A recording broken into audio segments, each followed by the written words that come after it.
L'Éternel te bénisse, l'Éternel te bénisse et te garde, fasse lever la lumière de sa face sur toi, use de grâce envers toi et te donne la paix, et te donne la paix.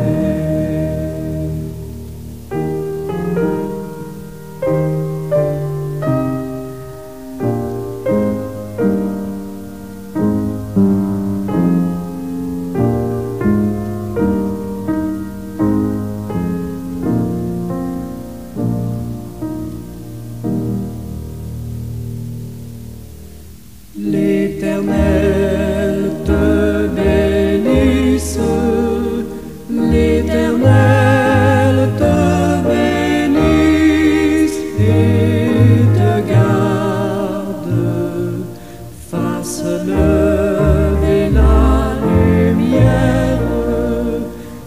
lumière de sa face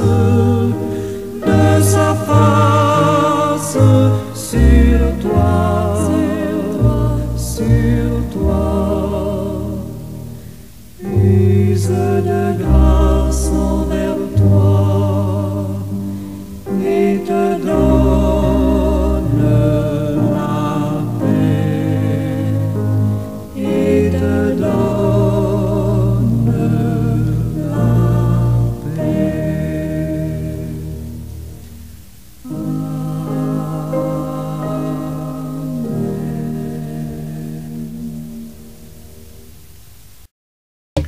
Seigneur Dieu, mon Créateur, je viens à toi avec un cœur reconnaissant, te remerciant de m'avoir façonné avec une âme fidèle, de ne pas avoir permis que je sois un traître, ni envers toi, ni envers mon prochain.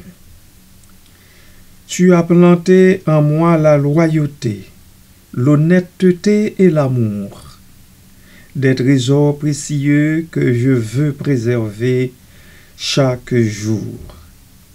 Même quand la faiblesse humaine me guette, soutiens-moi, ô Dieu, par ta grâce. Soutiens-moi, toi, source de toute lumière. Éloigne-moi des chemins de la duplicité, Seigneur, et renforce ma détermination à rester sincère, à l'honneur, à honorer ma parole, à respecter ceux qui m'entourent dans un monde où la trahison peut parfois séduire. Je te remets mon cœur, mes pensées et mes actes. Que mon existence soit un témoignage de fidélité, non par ma propre force, mais par ta miséricorde. Car c'est toi qui donnes à l'homme la capacité de choisir le bien et de rejeter le mal. Merci Père Céleste pour ce don précieux, la liberté de choisir la vérité et d'y demeurer fidèle. Oh, puisse mes pas marcher toujours dans ta lumière, jusqu'à ce que je te rende compte dans l'éternité. Merci Seigneur Dieu Tout-Puissant. Merci Papa d'amour en Jésus-Christ. Merci Père, Créateur et conservateur du genre humain.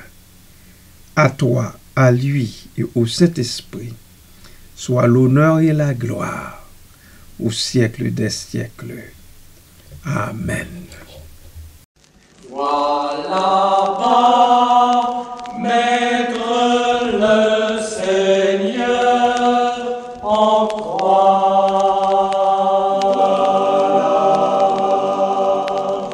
Voilà bas, mettre le Seigneur en croix.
Très chers amis internautes et bien-aimés du Seigneur, bonjour, bon matin.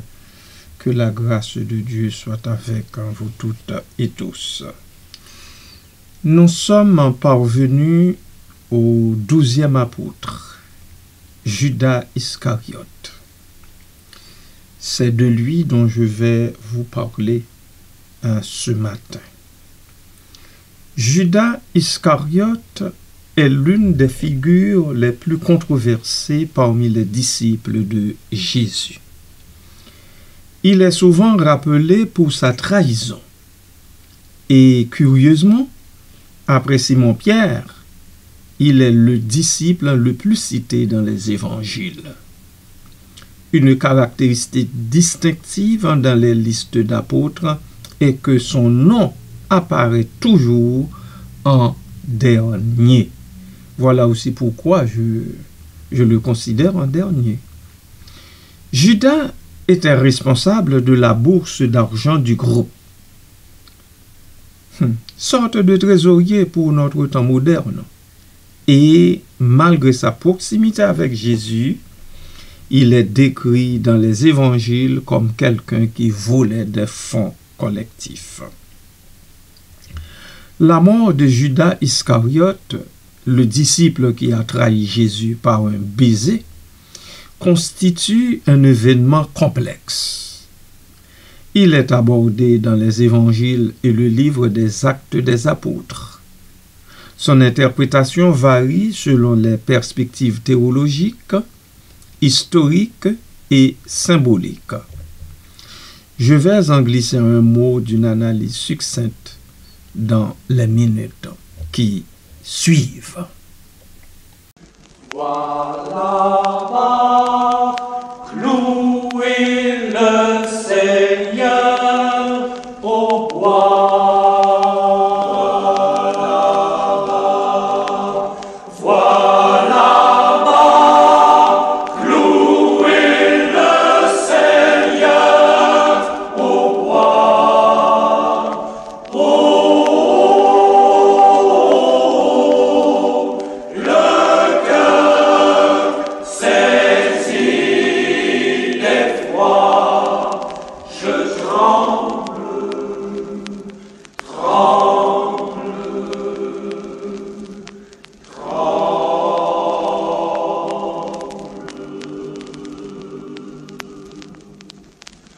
voilà bas, clouez le Seigneur au bois.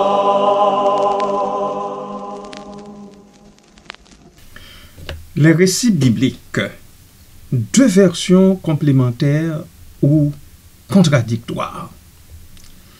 Selon l'évangile de Matthieu, au chapitre 27, versets 3 à 10, Judas, saisi de remords après la condamnation de Jésus, rend les 30 pièces d'argent aux chefs religieux et se pend. Les chefs utilisent cet argent pour acheter un champ de potier, conformément à une prophétie interprétée comme tirée de Zacharie, chapitre 11, versets 12 et 13. Mais certains exégètes la rapprochent plutôt de Jérémie.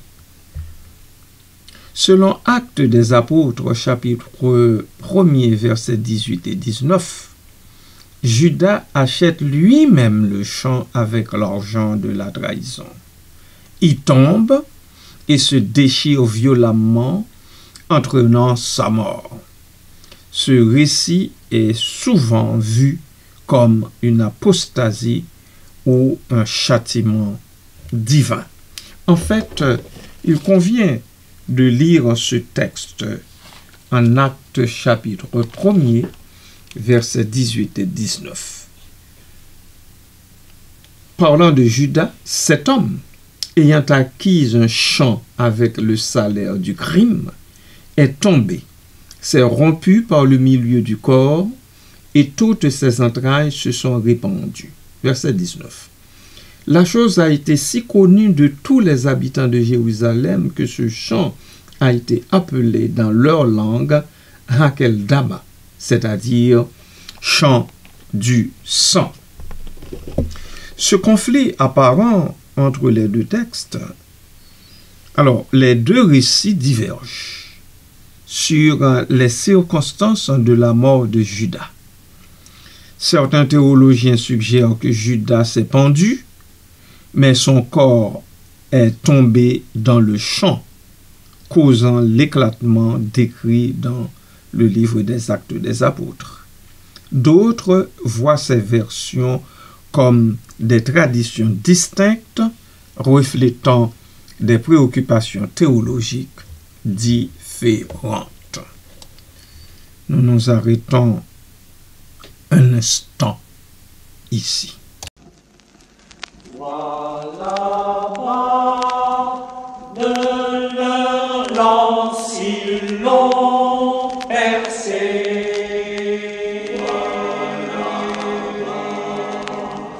Voilà de leur lance ils l'ont percé. Oh, le cœur saisi d'effroi, je tremble,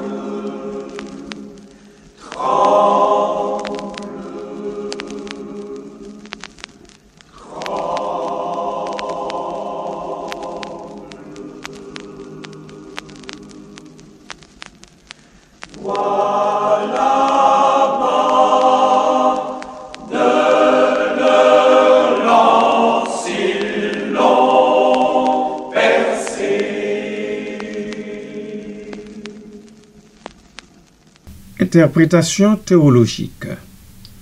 Rôle dans le plan divin. La trahison de Judas est souvent considérée comme nécessaire pour accomplir la passion du Christ. On peut lire en Jean chapitre 13, versets 18 à 27. Cela soulève des questions sur le libre arbitre versus la prédestination. Judas avait-il le choix ou était-il un instrument malgré lui? Augustin et Calvin défendent une prédestination stricte. D'autres théologiens soulignent la responsabilité morale de Judas malgré son rôle prophétique. Quant à son remords et sa damnation, dans Matthieu, Judas exprime des regrets.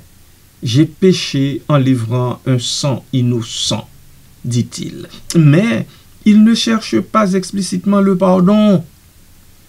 Son suicide est souvent interprété comme un geste de désespoir, contrastant avec la repentance de Simon-Pierre. Certains pères de l'Église, comme Origène, y voient une preuve de son rejet de la miséricorde divine. Le chant du sang, Hakeldama. Symboliquement, l'argent de la trahison est utilisé pour un lieu destiné aux étrangers, selon Actes chapitre 1er, verset 19.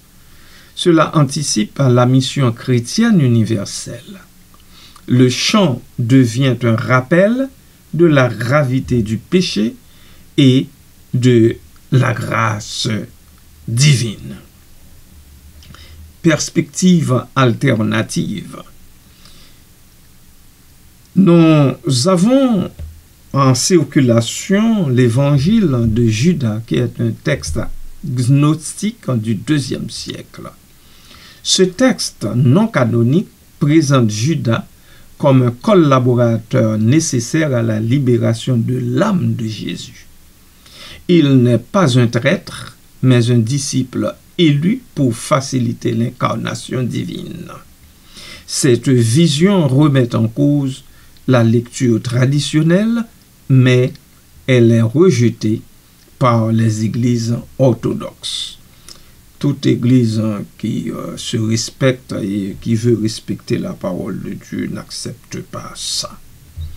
Hypothèse historique, certains théologiens, certains historiens spéculent que Judas espérait pousser Jésus à déclencher une révolution messianique contre Rome. Sa déception après le refus catégorique de Jésus de se battre aurait conduit à la trahison. Nous nous arrêtons encore un instant. Soudain s'enfuir le soleil.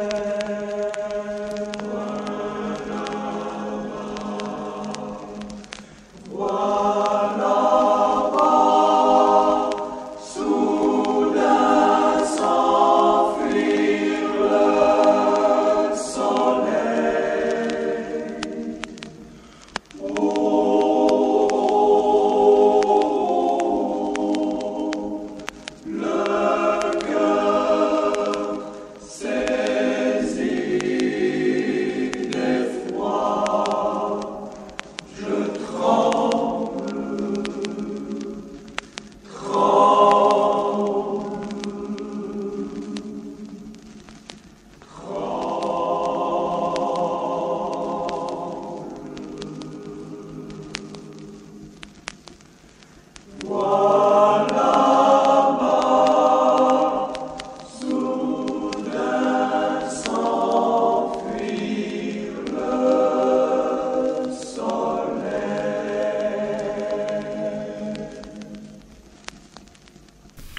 Dimension symbolique, Matthieu insiste sur l'accomplissement des prophéties.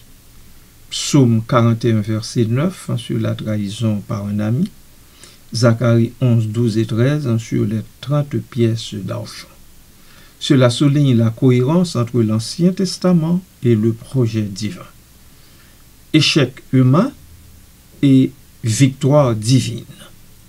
La trahison et la mort de Judas illustrent la fragilité humaine, mais aussi comment Dieu transforme le mal en salut, la rédemption par la croix de Christ. Des débats contemporains, bien sûr, il y en a. Judas damné ou sauvé? Telle est la question qui revient souvent. La tradition chrétienne dominante le considère comme un damné. Jean chapitre 17, verset 12. Mais certains théologiens modernes questionnent ce jugement, soulignant son repentir partiel et le mystère de sa fin tragique. Judas comme miroir des traîtres spirituels.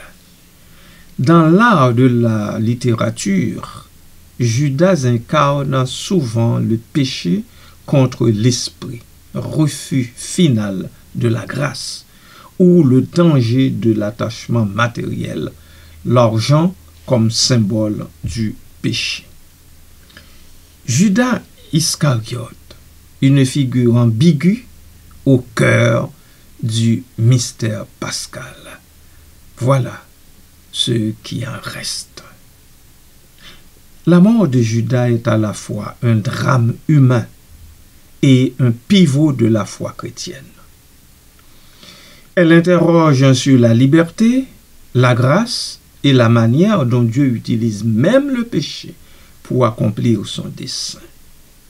Pour les croyants, elle rappelle que la rédemption inclut aussi les traîtres repentants, même si le sort éternel de Judas demeure un mystère.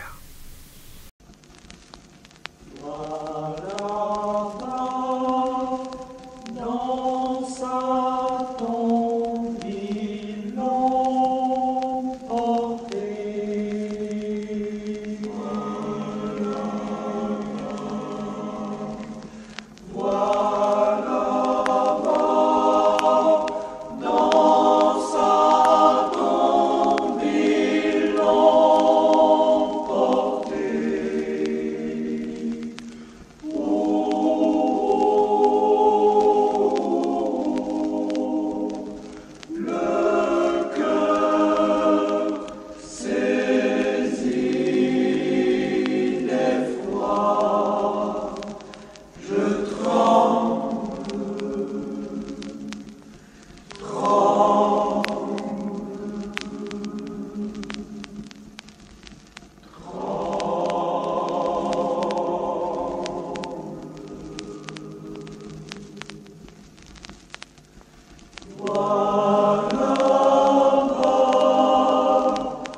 et vois, Jésus est ressuscité.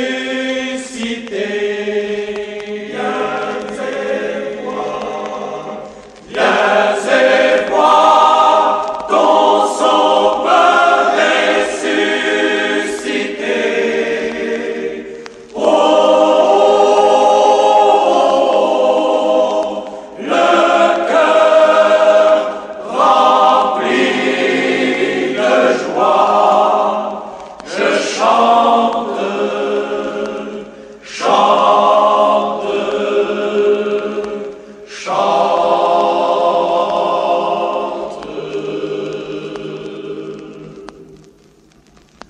Gloire à toi, mon Sauveur ressuscité.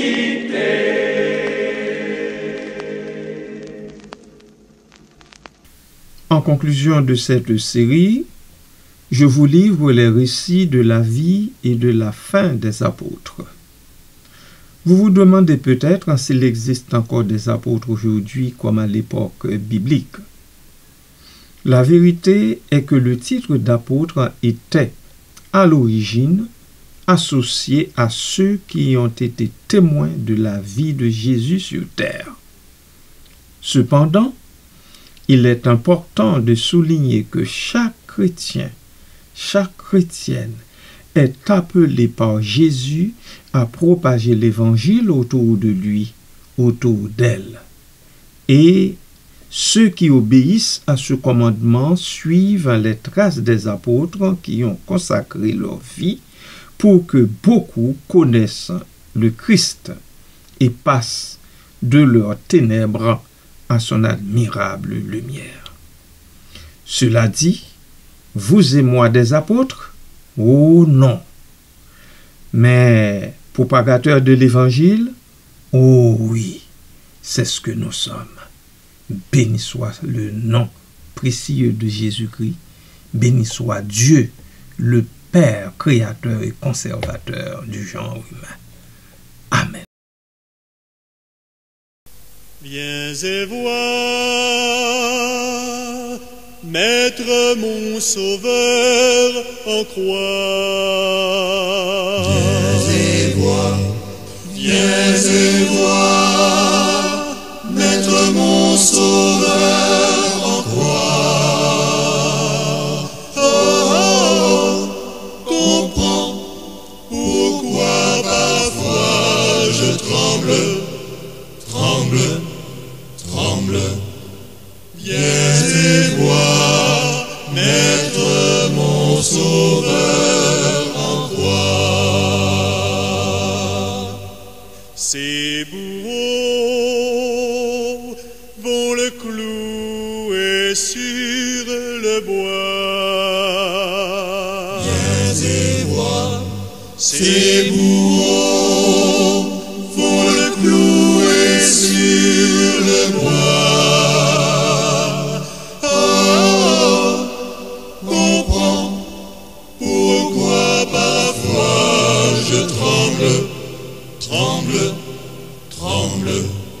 Ces bourreaux vont le clouer sur le bois.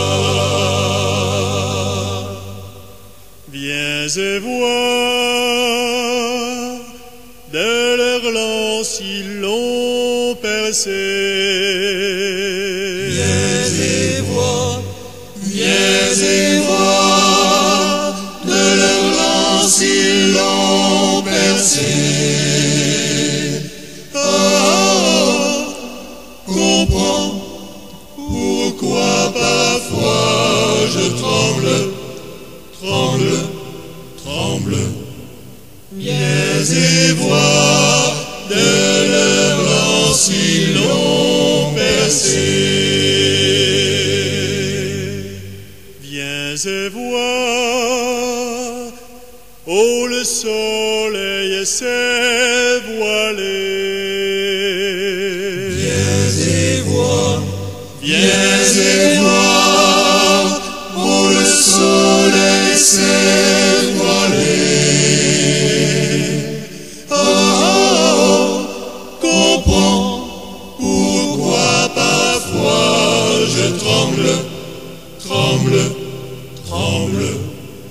Viens et vois, où le soleil s'est voilé. Viens et vois, dans sa tombe il est porté. Viens et vois, dans sa tombe il est porté. Comprends pourquoi parfois je tremble. Viens et vois, dans sa tombe il est porté. Viens et vois, car il est ressuscité. Viens et vois, car il est ressuscité. Comprends pourquoi toujours je chante. Viens et vois, car il est ressuscité.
Avec bonté